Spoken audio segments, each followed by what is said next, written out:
The British are coming. The British are coming. Wait. Oh, sorry, wrong announcement. This 250-year birthday news has me a little confused. But for Black Americans, the announcement we celebrate today is just as important. So important that even the Midnight Rider, Paul Revere, would have revered its impact on American history. The announcement that changed Black Americans indeed, declaring Black slaves were now free. Today we celebrate Juneteenth, our delayed delivery of freedom and announcement of liberty, our delayed notification of chains being broken, after an era that began with ships crossing over oceans, and trust me, these were no Royal Caribbean or Disney cruises, no carnival vacations to all-inclusive resort destinations. No, these were Black men and women taken from their native land, forced into captivity to fulfill another racist plan. Culture stripped, families separated, surnames erased, a race devastated, forced into building houses they would never live in, creating wealth they could never cash in, selfishly to achieve another race's American dream. They worked the sun up to sundown, tending crops they would never own. No vacation time or paid wages, no retirement package or employee day of appreciation. Where was human resources when you really needed them? Oh, I forgot. They didn't consider us humans, so those resources didn't apply to us.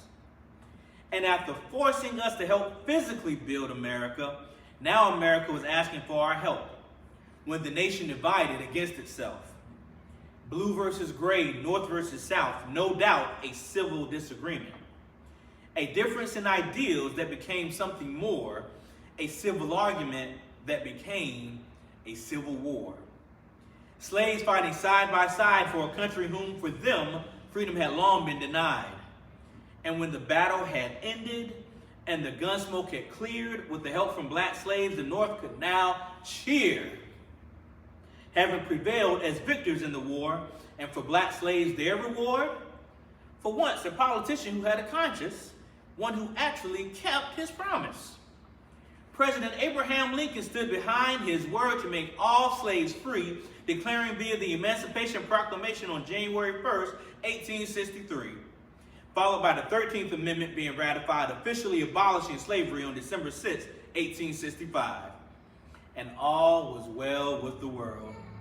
Freedom for slaves was finally achieved, well, technically. Because you see, freedom on paper and freedom in practice are two completely different things. There's a cultural joke that says Black folk are always late for just about everything.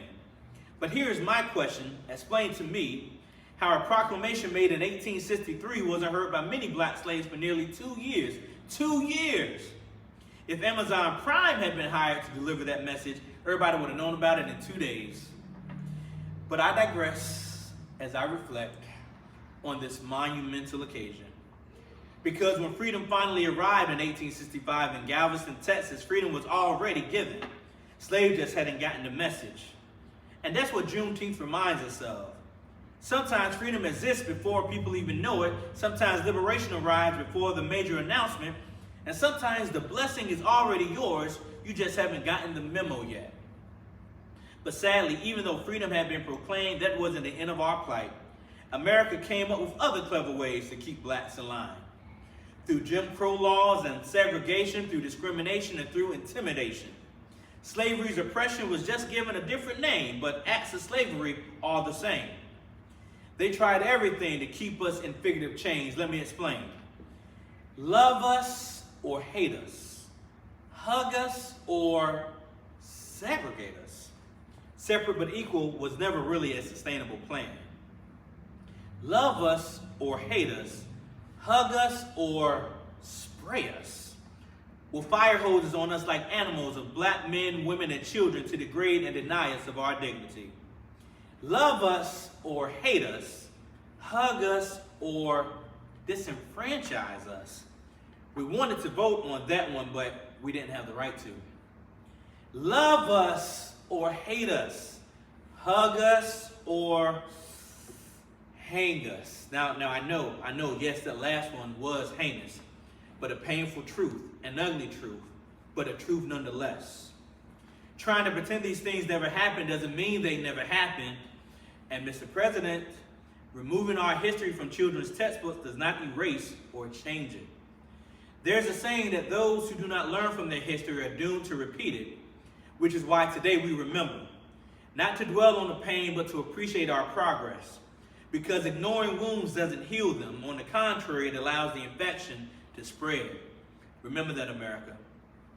But in spite of all those threats, resilient Black America carried on nonetheless. Give me liberty or give me death. Yes.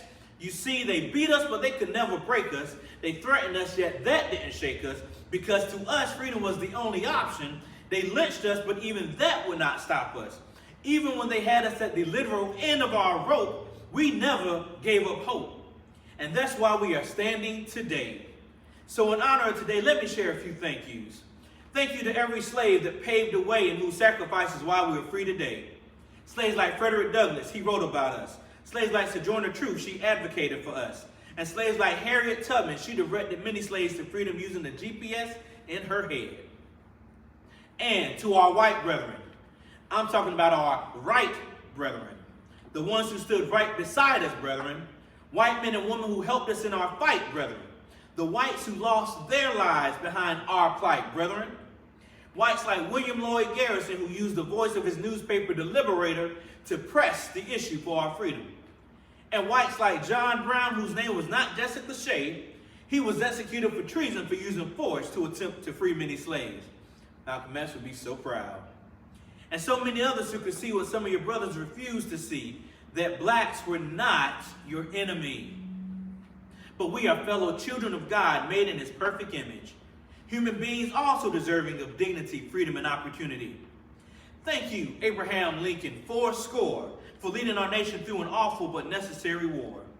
You helped move liberty from a possibility to a reality, even if initially it was just on paper. Thank you, Dr. Martin Luther King, for daring to dream even when the nightmare seemed to be never ending, and for giving a voice to justice for everyone, including us.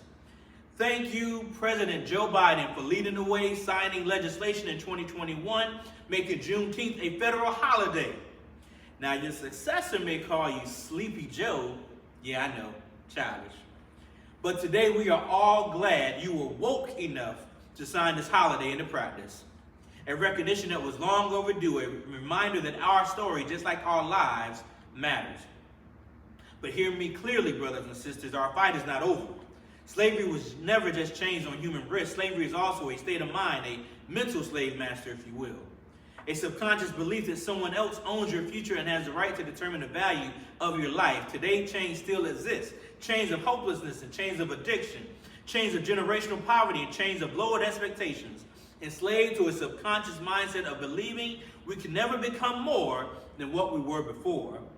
But our history says otherwise. Lonnie Johnson says otherwise. Look up his name and let that soak in. Seriously, look up his name and let that soak in.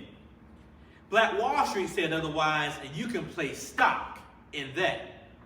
Madam C.J. Walker said otherwise, and according to the Guinness Book of World Records, she literally had millions to back her up. George Washington Carver said otherwise, and yes, I hear a few snickers, but just know that a Snickers probably wouldn't be a Snickers without his influence. Finally, the President Barack Obama, who says otherwise. And even though he already served 2 terms, most of us would probably proudly vote Barry in again if we could. So our history says otherwise. Blacks have built and blacks have created. Blacks have led and blacks have innovated. Through every barrier under the sun, Black America has overcome, but we cannot sit on our laurels and we cannot become comfortable. We cannot spend all of our time celebrating where we've been and forget where we're going. Juneteenth is not just remembering freedom, it's maximizing it. It's about honoring sacrifices and building legacies, taking the liberty our ancestors fought for and turning it into more opportunities, turning it into ownership and turning it into education, turning it into excellence and wealth for the next generation. Because the greatest way to honor our ancestors is not simply to remember their struggle, but it is to continue to build on their progress. So today, as we laugh, dance, sing, and celebrate, as we fellowship with each other and reflect on sacrifices so many have made, I leave you with this. Remember today, but continue to build tomorrow. Because freedom is not the finish line, it would seem. Freedom merely creates a starting point to achieving our greatest dreams. Happy Juneteenth, everyone.